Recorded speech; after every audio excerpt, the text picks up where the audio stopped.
ಉಪಯೋಗಿಸುವಂತಹ ಶಿಫಾರಸುಗಳನ್ನು ಒಳಗೊಂಡ ಒಂದು ನೀತಿಯನ್ನು ರೂಪಿಸಲಾಗುವುದು.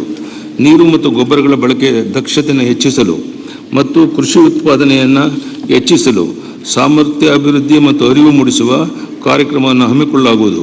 ಈ ನಿಟ್ಟಿನಲ್ಲಿ ರಾಜ್ಯಾದ್ಯಂತ 40 ಪ್ರಾತ್ಯಕ್ಷಿಕೆ ಕೇಂದ್ರಗಳನ್ನು ಅಭಿವೃದ್ಧಿಪಡಿಸಿ ಉತ್ತಮ ಕೃಷಿ ಪದ್ಧತಿಗಳನ್ನು, ನೂತನ ತಂತ್ರಜ್ಞಾನಗಳು ಮತ್ತು ಕೊಯ್ಲೇತರ ನಿರ್ವಹಣೆ ಇತ್ಯಾದಿ ಬಗ್ಗೆ ಕೃಷಿಕರಿಗೆ ಪ್ರಾತ್ಯಕ್ಷಿಕೆ ನೀಡಲಾಗುವುದು. ಆಹಾರ ಸಂಸ್ಕರಣಾ ವಲಯದ ಬಲವರ್ಧನೆ ಮತ್ತು ಕೃಷಿ ಉತ್ಪನ್ನ ಆಧಾರಿತ ರಫ್ತುಗಳನ್ನು ಹೆಚ್ಚಿಸುವುದು ನಮ್ಮ ಆದ್ಯತೆಯಾಗಿದೆ. ಕೃಷಿ ಮಹಾಮಂಡಲಗಳು, ರಫ್ತುದಾರರು, ಆಹಾರ ಸಂಸ್ಕರಣಾ ಸಂಸ್ಥೆಗಳು ಮತ್ತು ಆಹಾರ ಸಂಸ್ಕರಣಾ ಉದ್ಯಮಗಳಿಗೆ ಕೇಂದ್ರೀಯ ಆಹಾರ ತಂತ್ರಜ್ಞಾನ ಮತ್ತು ಸಂಶೋಧನಾ ಸಂಸ್ಥೆ, ಭಾರತೀಯ ತೋಟಗಾರಿಕೆ ಸಂಸ್ಥೆ ಹಾಗೂ ಕೃಷಿ ಮತ್ತು ಸಂಸ್ಕೃತ ಆಹಾರ ಉತ್ಪನ್ನಗಳ ರಫ್ತು ಅಭಿವೃದ್ಧಿ ಪ್ರಾಧಿಕಾರಗಳ ಸಕ್ರಿಯ ಸಹಭಾಗಿತ್ವದೊಂದಿಗೆ ಮೌಲ್ಯವರ್ಧನೆ, ಸಂಸ್ಕರಣೆ, ದಾಸ್ತಾನು ಮತ್ತು ಪ್ಯಾಕೇಜಿಂಗ್ಗಳ ಬಗ್ಗೆ ಹೊಸ ತಂತ್ರಜ್ಞಾನವನ್ನು ಪರಿಶೀಲಿಸಲಾಗುವುದು. ವಿಶ್ವ ಬ್ಯಾಂಕ್ ಪ್ರಾಯೋಜಿತ ಸುಜಲಾ 3 ಯೋಜನೆಯನ್ನು 12 ಜಿಲ್ಲೆಗಳಲ್ಲಿನ ಮಳೆ ಆಶ್ರಿತ ಜಲಾನಯ ಪ್ರದೇಶಗಳಲ್ಲಿ 15 ಲಕ್ಷ ಹೆಕ್ಟೇರ್ಗೂ ಹೆಚ್ಚಿನ ಪ್ರದೇಶಗಳಲ್ಲಿ ಅನುಷ್ಠಾನಗೊಳಿಸಲಾಗಿ ಬೆಳೆ ಆಯ್ಕೆ, ಪೌಷ್ಟಿಕಾಂಶ ಮತ್ತು ಜಲ ನಿರ್ವಹಣೆ ಮತ್ತು ಸಂರಕ್ಷಣೆ ಪದ್ಧತಿಗಳಿಗಾಗಿ ನಿರ್ದಿಷ್ಟ ಶಿಫಾರಸುಗಳನ್ನು ನೀಡುವ ವೈಜ್ಞಾನಿಕ ಸಂಸ್ಥೆಗಳ ಮೂಲಕ ವಿವರವಾದ ಅಂಶವಾರು ಭೂ ಸಂಪನ್ಮೂಲ ಯಾದಿಯನ್ನು ಸಿದ್ಧಪಡಿಸಲಾಗಿದೆ.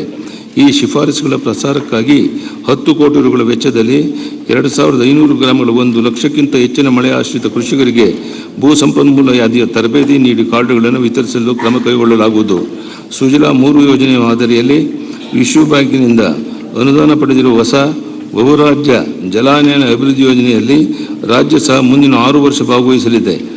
ಇದು ಇನ್ನೂ 10 ಲಕ್ಷ ಹೆಕ್ಟೇರ್ ಮಳೆ ಆಧಾರಿತ ಜಲಾನಯ ಪ್ರದೇಶ, 1 ಲಕ್ಷ ಹೆಕ್ಟೇರ್ಗೂ ಮೀರಿದ ಜಲಾನಯನ ಅಭಿವೃದ್ಧಿ ಮತ್ತು ರೈತ ಉತ್ಪನ್ನಗಳ ಸಂಘಗಳ ಪ್ರವರ್ಧನೆ ಮತ್ತು ಮೌಲ್ಯ ಸರಪಳಿ ಅಭಿವೃದ್ಧಿಯಲ್ಲಿನ ಭೂ ಸಂಪನ್ಮೂಲ ಯಾದಿಗೆ ನೆರವಾಗುವುದು. ರಾಜ್ಯದ 76 ತಾಲೂಕುಗಳಲ್ಲಿ ಅಂತರ್ಜಲದ ಸ್ಥಿತಿ ಗಂಭೀರವೆಂದು ಗುರುತಿಸಲಾಗಿದೆ. ನೀರಿನ ಕೊರತೆ ಅನುಭವಿಸುತ್ತಿರುವ ಈ ತಾಲೂಕುಗಳಲ್ಲಿ ಜಲ ಸಂರಕ್ಷಣೆ ಮತ್ತು ಮಳೆ ನೀರು ಕೊಯ್ಲು ಚಟುವಟಿಕೆಗಾಗಿ 4.75 ಲಕ್ಷ ಹೆಕ್ಟೇರ್ಗಳಿಗೆ 100 ಜಲಾನಯನ ನಿರ್ವಹಣಾ ಯೋಜನೆಯನ್ನು ಮಂಜೂರು ಮಾಡಿದೆ. ಅಲ್ಲದೆ ಮುಂದಿನ 3 ವರ್ಷಗಳಲ್ಲಿ 4 ಲಕ್ಷ ಹೆಕ್ಟೇರ್ಗಳಿನ 810 ಅತಿಸಣ್ಣ ಜಲಾನಯ ಪ್ರದೇಶಗಳಲ್ಲಿ ಜಲಾಮೃತ ಯೋಜನೆಗಳನ್ನು ಅನುಷ್ಠಾನಗೊಳಿಸಲಿದೆ. 2012ನೇ ಸಾಲಿನಲ್ಲಿ ಸ್ಥಾಪಿಸಲಾದ ಶಿವಮೊಗ್ಗದ ಕೃಷಿ ಮತ್ತು ತೋಟಗಾರಿಕೆ ವಿಜ್ಞಾನ ವಿಶ್ವವಿದ್ಯಾನಿಲಯವು ಕೃಷಿ, ತೋಟಗಾರಿಕೆ ಮತ್ತು ಅರಣ್ಯ ವಿಜ್ಞಾನಗಳನ್ನು ಒಳಗೊಂಡಿರುವ ಒಂದು ವಿಶಿಷ್ಟವಾದ ಸಮಗ್ರ ವಿಶ್ವವಿದ್ಯಾನಿಲಯವಾಗಿದೆ. ಈ ವಿಶ್ವವಿದ್ಯಾನಿಲಯ ಶಿವಮೊಗ್ಗ, ಚಿಕ್ಕಮಗಳೂರು, ದಕ್ಷಿಣ ಕನ್ನಡ, ಉಡುಪಿ, ದಾವಣಗೆರೆ, ಚಿತ್ರದುರ್ಗ ಮತ್ತು ಕೊಡಗಿನ ಕೃಷಿಕರ ಅವಶ್ಯಕತೆಗಳನ್ನು ಪೂರೈಸುತ್ತಿದೆ. ರಾಜ್ಯ ಸರ್ಕಾರ ಸಾಗರ ತಾಲೂಕಿನ ಇರುವಕ್ಕಿ ಗ್ರಾಮದಲ್ಲಿ 787 ಎಕರೆ ಕಂದಾಯ ಭೂಮಿಯನ್ನು ಹಂಚಿಕೆ ಮಾಡಿದೆ. ಈ ವಿಶ್ವವಿದ್ಯಾನಿಲಯದ ಕಾಮಗಾರಿಗಾಗಿ 155 ಕೋಟಿ ರುಗಳನ್ನು ಹಂಚಿಕೆ ಮಾಡಲಾಗಿದೆ. 2020-21ನೇ ಸಾಲಿನಲ್ಲಿ ಉಳಿದಿರುವ ಕಾಮಗಾರಿಯನ್ನು ಪೂರ್ಣಗೊಳಿಸಿ ಇರುವಕ್ಕಿಯಲ್ಲಿ ತರಗತಿಗಳನ್ನು ಪ್ರಾರಂಭಿಸಲು ಎಲ್ಲ ಕ್ರಮವನ್ನು ಕೈಗೊಳ್ಳಲಾಗುವುದು. ಕರ್ನಾಟಕ ತೋಟಗಾರಿಕಾ ಕ್ಷೇತ್ರದಲ್ಲಿ ಸಾಧನೆಯಿಂದಾಗಿ ಭಾರತದ ತೋಟಗಾರಿಕಾ ರಾಜ್ಯ ಎಂಬ ಹೆಗ್ಗಳಿಕೆಗೆ ಪಾತ್ರವಾಗಿದೆ.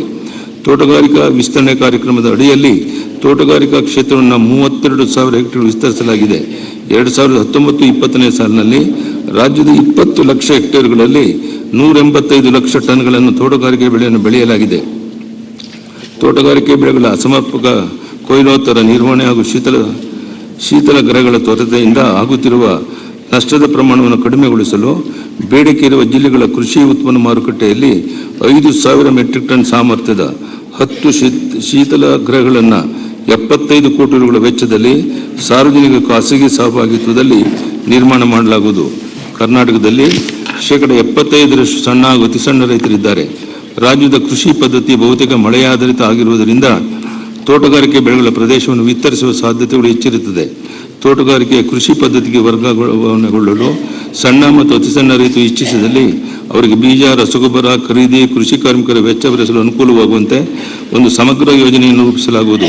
ಈ ಯೋಜನೆಯಲ್ಲಿ ಸಣ್ಣ ಮತ್ತು ಅತಿ ಸಣ್ಣ ರೈತರು ಹೊಸದಾಗಿ ತೋಟಗಾರಿಕೆ ಕೃಷಿ ಪದ್ಧತಿಗೆ ವರ್ಗಾವಣೆಗೊಂಡಲ್ಲಿ ಪ್ರತಿ ಹೆಕ್ಟೇರ್ಗೆ 5,000ಗಳಿಂದ 10,000ಗಳ ಮೊತ್ತವನ್ನು ನೇರವಾಗಿ ಅವರ ಬ್ಯಾಂಕ್ ಖಾತೆಗೆ ವರ್ಗಾಯಿಸಲಾಗುವುದು. ಹಾಫ್ಕಾಮ್ಸ್ ರಾಷ್ಟ್ರಮಟ್ಟದಲ್ಲಿ ಮಾನ್ಯತೆ ಪಡೆದ ಸಹಕಾರಿ ಸಂಘವಾಗಿದ್ದು ರಾಜ್ಯದ ತೋಟಗಾರಿಕೆ ಬೆಳೆಗಾರರ ಬೆನ್ನೆಲುಬಾಗಿದೆ. ಹಾಫ್ಕಾಮ್ಸ್ಗಳಲ್ಲಿ ಉತ್ತಮ ಸೇವೆಗಳನ್ನು ಒದಗಿಸುವ ಹಾಗೂ ವಿಸ್ತರಿಸುವ ಉದ್ದೇಶದಿಂದ ಹಾಫ್ಕಾಮ್ಸ್ ಸಂಸ್ಥೆಯನ್ನು ಬಲಪಡಿಸಲಾಗುವುದು. ರಾಜ್ಯ ಸರ್ಕಾರವು ಕೊಳೆತು ಹೋಗಬಹುದಾದ ಹೂವು, ಟೊಮೆಟೊ, ಆಲೂಗಡ್ಡೆ, ಈರುಳ್ಳಿ, ಹೂಕೋಸು, ದಾಳಿಂಬೆ ಇತ್ಯಾದಿಗಳನ್ನು ಬೆಂಗಳೂರಿನಿಂದ ದೆಹಲಿ, ಮುಂಬೈ ಹಾಗೂ ತಿರುವನಂತಪುರಕ್ಕೆ ಸಾಗಿಸಲು ಕೇಂದ್ರ ಸರ್ಕಾರದ ಕೃಷಿ ರೈಲು ಯೋಜನೆಯನ್ನು ಸೌಲಭ್ಯವನ್ನು ಉಪಯೋಗಿಸಿಕೊಳ್ಳಲಾಗುವುದು. ಕೃಷಿ ಕ್ಷೇತ್ರದಲ್ಲಿ ಮಳೆಯು ಕಣ್ಣು ಮುಚ್ಚಾಲೆ ಆಡುವ ಕಟು ವಾಸ್ತವದ ಅರಿವು ನಮ್ಮ ಸರ್ಕಾರಕ್ಕಿದೆ. ಆದ್ದರಿಂದ ರೈತರಿಗೆ ಕೈಗೆಟುಕುವ ದರದಲ್ಲಿ ಹನಿ ಮತ್ತು ತುಂತುರು ನೀರಾವರಿ ಅಳವಡಿಸಲು ಅನುಕೂಲವಾಗುವಂತೆ ಕೃಷಿ, ತೋಟಗಾರಿಕೆ ಮತ್ತು ರೇಷ್ಮೆ ಇಲಾಖೆಗಳ ಯೋಜನೆಗಳ ಅಡಿಯಲ್ಲಿ 90% ಸಹಾಯಧನವನ್ನು ಒದಗಿಸಲಿದೆ. 2019-21ನೇ ಸಾಲಿನಲ್ಲಿ 1,46,000 ಎಕರೆ ಪ್ರದೇಶದಲ್ಲಿ ಸೂಕ್ತ ನೀರಾವರಿ ಸೌಲಭ್ಯ ಕಲ್ಪಿಸಲಾಗಿದೆ. 7,225 ಎಕರೆ ಪ್ರದೇಶದಲ್ಲಿ ಉತ್ತಮ ಗುಣಮಟ್ಟದ ಸಾಗುವಳಿ ಮತ್ತು ಉನ್ನತ ಮೌಲ್ಯದ ಬೆಳೆಗಳಿಗೆ ನೆರವನ್ನು ಒದಗಿಸಲಾಗಿದೆ. ಈ ಉದ್ದೇಶಕ್ಕಾಗಿ 2020-21ನೇ ಸಾಲಿನಲ್ಲಿ 627 ಕೋಟಿಗಳನ್ನು ಒದಗಿಸಲಾಗುವುದು.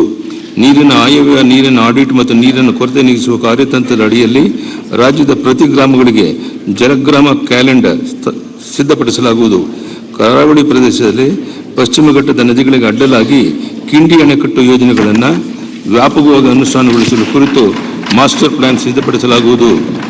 ದೇಶದ ಜಲಕ್ಷಾಮ ಅನುಭವಿಸುತ್ತಿರುವ ಜಿಲ್ಲೆಗಳಲ್ಲಿ ಅಂತರ್ಜಲ ಮಟ್ಟವನ್ನು ಹೆಚ್ಚಿಸಲು ಅಟಲ್ ಭೂಜಲ ಯೋಜನೆಯನ್ನು ಕೇಂದ್ರ ಸರ್ಕಾರ ಘೋಷಿಸಿದೆ.